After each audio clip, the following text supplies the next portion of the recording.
Olá, sejam muito bem-vindos ao canal Espiritismo, Estudos para a Vida.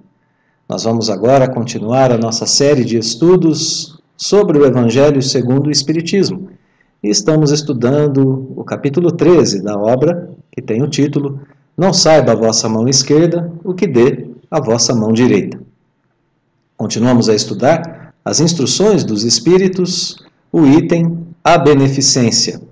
Sexta e última instrução desse item, correspondente ao subitem 16, portanto, do capítulo 13, que é composta por 5 parágrafos com instrução do Espírito João, de 1861. Em resumo, nós podemos dizer que a instrução explora algumas situações aqui da Terra, situações de espíritos encarnados. Que situações são essas? A situação de uma mulher rica, depois a situação de uma mulher pobre, a situação de um artista e de uma religiosa, para ensinar que todos podem ser benevolentes. Esse é o resumo da nossa instrução.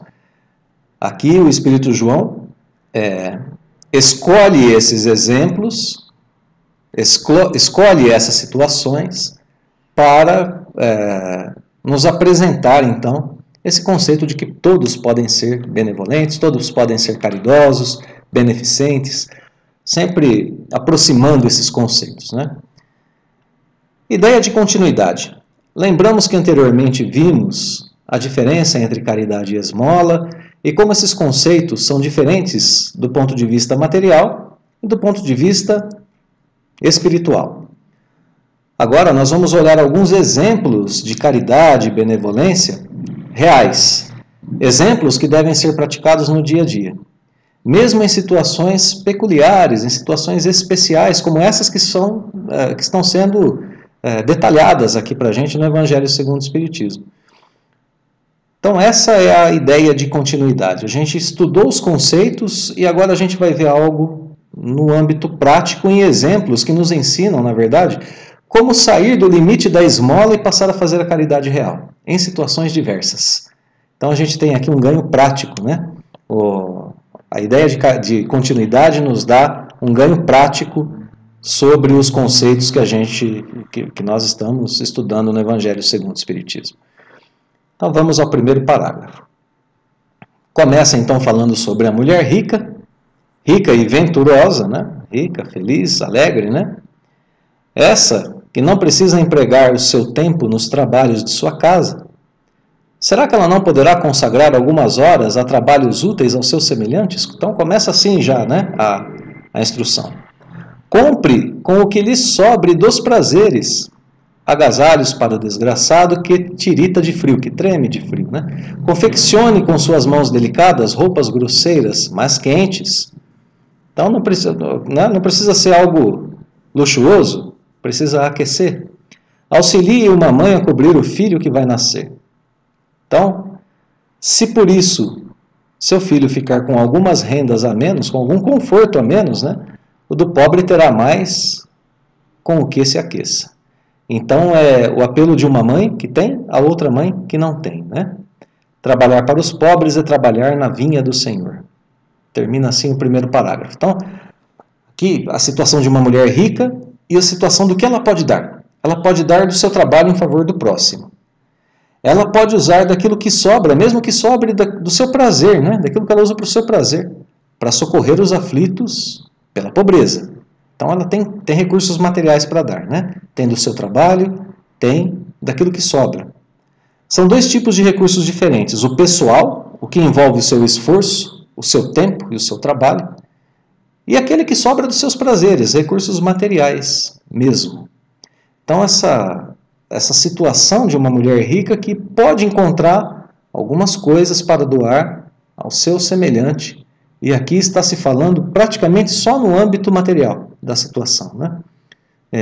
Então esse parágrafo, em resumo, é um parágrafo de convite à prática da beneficência com tudo o que a pessoa tiver de recursos, mesmo que seja apenas no âmbito material. Por isso o convite à mulher rica. Esse aqui é o limite da esmola na riqueza. Então, o que ultrapassa a esmola. O que é mais do que esmola para uma mulher que é rica? Ela levar em consideração que a outra mulher pobre também é mãe, se condoer por essa situação de uma mãe que tem um filho que passa necessidades. Né? Talvez dar um pouco menos de conforto ao seu filho para que o outro tenha o mínimo básico. Isso é caridade, isso já não é mais esmola. Né? É ela tirar um pouco do seu prazer para dar à outra. É ela usar do seu tempo. Ela não precisa trabalhar em casa, né? Ela usar do seu tempo para confeccionar talvez uma roupinha, etc. Ela dá algo de si. A mulher rica pode fazer isso. E aí ela ultrapassa o limite da esmola. Vamos ao segundo parágrafo. Agora aqui, esse parágrafo muda a visão para outra situação. Aqui agora é uma pobre operária que não tem o supérfluo que a mulher rica tem. Mas que cheia de amor aos teus irmãos, e aqui a gente já tem algo do plano espiritual, ela tem um sentimento de amor. Também queres dar do pouco com que contas. Dá algumas horas do teu dia, do teu tempo, o único tesouro que possuís. Faze alguns desses trabalhos elegantes que tentam os felizes. Vende o produto dos teus serões e poderás igualmente oferecer aos teus irmãos a tua parte de auxílios. Terás talvez algumas fitas de menos, darás, porém, calçado a um que anda descalço. Então agora o segundo parágrafo é um convite à mulher em situação de pobreza. Ao contrário da rica, ela trabalha, mas ainda tem um pouco do recurso do tempo e do trabalho para doar. Então aqui já temos a ideia de que a esmola está sendo também já ultrapassada, né? Já não é mais algo do que sobra, é algo que tem que ser tirado dela de alguma forma, do seu descanso, de alguma forma, né? Para que ela possa doar. Ela não tem o supérfluo material, mas tem amor, tem recurso espiritual. Por isso pode dar um pouco dos recursos materiais que possui, mesmo que sejam poucos. Então, sempre extrapolando, né, o limite dessa caridade que é, extrapolando o limite do que seria uma esmola, né? Serões, ela pode dar de seus serões, né? Serões são trabalhos, essa ideia de serões, né? Serões são trabalhos que são feitos além do horário. À noite, às vezes, com mais esforço, né? Ela tem um esforço a mais. E ela pode dar disso para alguns pobres. Enquanto a rica dá do supérfluo, ela dá do esforço que realiza além do seu trabalho comum. O resultado disso é, por exemplo, ter a satisfação de ver uma pessoa que precisaria andar descalça estar calçada. Esse parágrafo completa a ideia da beneficência, ensinando a mulher pobre a fazê-la. Então aqui o limite da esmola na pobreza. Usa-se recursos espirituais, um pouco mais do seu esforço mesmo no âmbito material. Vamos adiante, terceiro parágrafo. Outra situação agora. E vós, mulheres que vos votastes a Deus, mulheres religiosas, né? Trabalhar também na sua obra, na obra de Deus, né? Mas que os vossos trabalhos não sejam unicamente para adornar as vossas capelas, para chamar a atenção sobre a vossa habilidade e paciência. Chamar a atenção sobre os seus recursos aqui, né? Materiais, habilidade e paciência espirituais.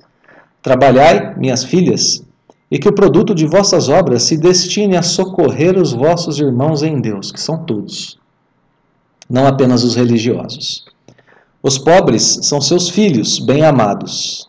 A visão que se deve ter, né, dirigida a uma pessoa que é pobre.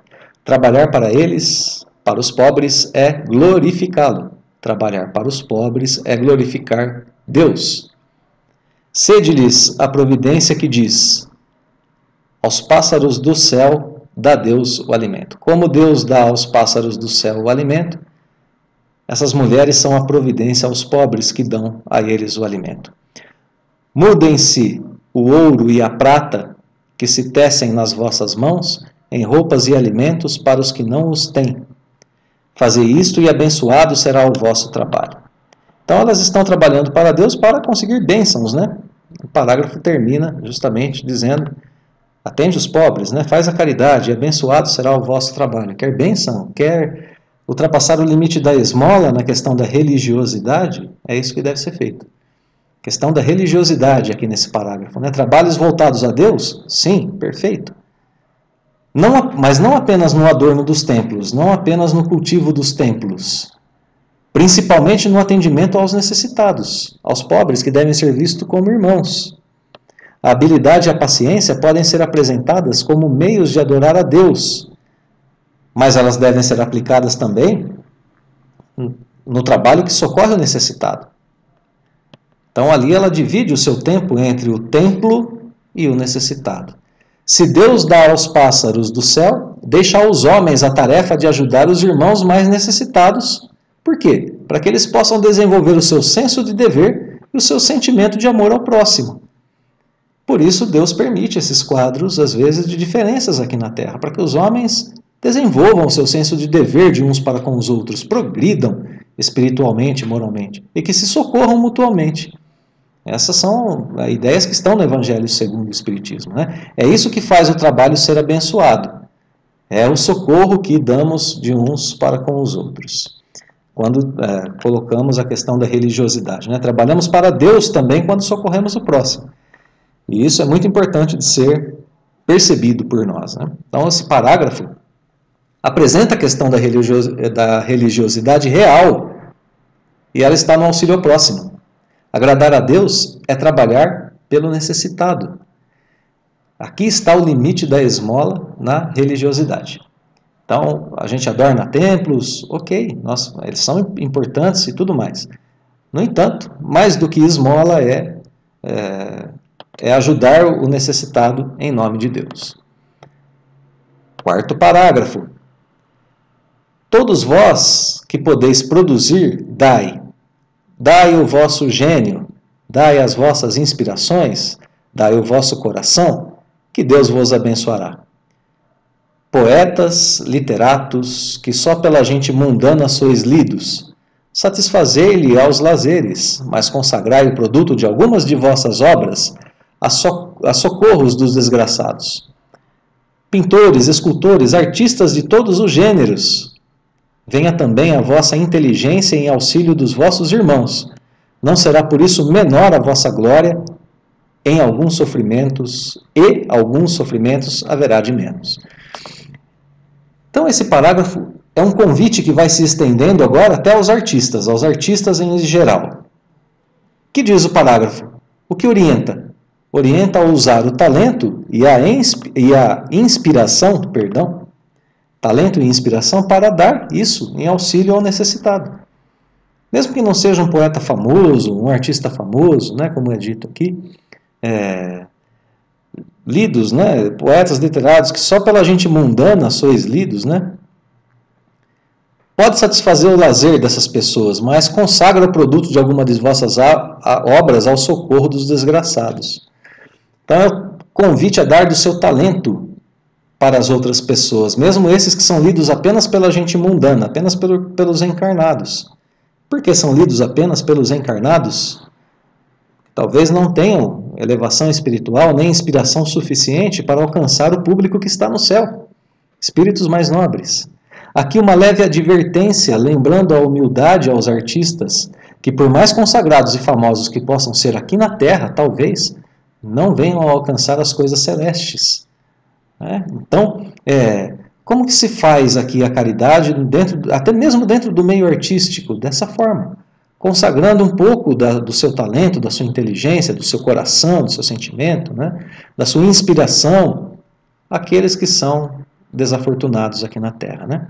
Então esse parágrafo traz essa situação justamente para colocar a arte a serviço do socorro ao próximo. Portanto, esse parágrafo também rompe o limite da arte como sendo apenas lazer. Eis a tarefa da beneficência para uma pessoa enquanto artista.